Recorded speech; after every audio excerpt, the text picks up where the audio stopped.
আমি বক্তব্য দীর্ঘায়িত করব না। আপনাদের দুই একটি দাবির কথা আমি শুনেছি। আপনাদের প্রধান দাবি হচ্ছে বেড়িবাঁধ, দ্বিতীয় দাবি হচ্ছে রাস্তাঘাট, ব্রিজ, কালভার্ট, স্কুল এবং আপনারা যারা বিভিন্ন জায়গায় বসবাস করছেন ওই সকল জায়গার স্থায়ী বন্দোবস্ত।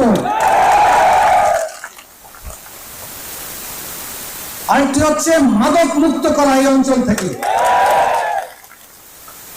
জেলেদের জীবনের নিরাপত্তা এবং তাদের জন্য জেলে কার্ডের মাধ্যমে যে চাল আসে এই চালটা যাতে তারা পুরোপুরি ভোগ করতে পারে, যাতে কেউ আত্মসাৎ না করে।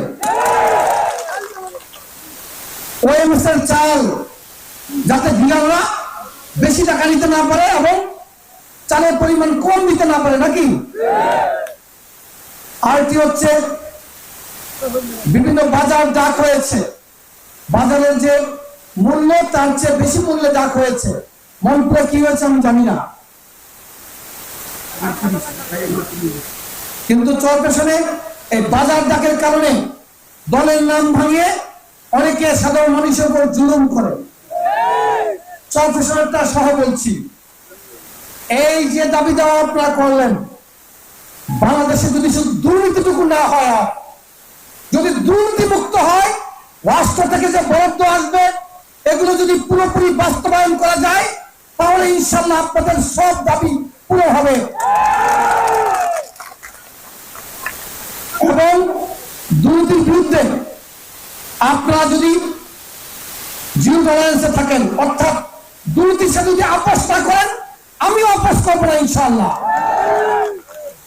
আর ইউনিয়নে একটি কমিউনিটি হসপিটাল প্রয়োজন, আপনারা দোয়া করেন। আমি আশা করি এগুলো খুব ছোট ছোট দাবি, এর চেয়ে আরো বড় পরিকল্পনা আমরা গ্রহণ করব। আমি অ্যাডভান্স বলতে চাই না। যদি আল্লাহ রাব্বুল আলামিন বাঁচিয়ে রাখেন, আমি চাই এই অঞ্চলের মানুষের জীবন মানের উন্নতি হোক।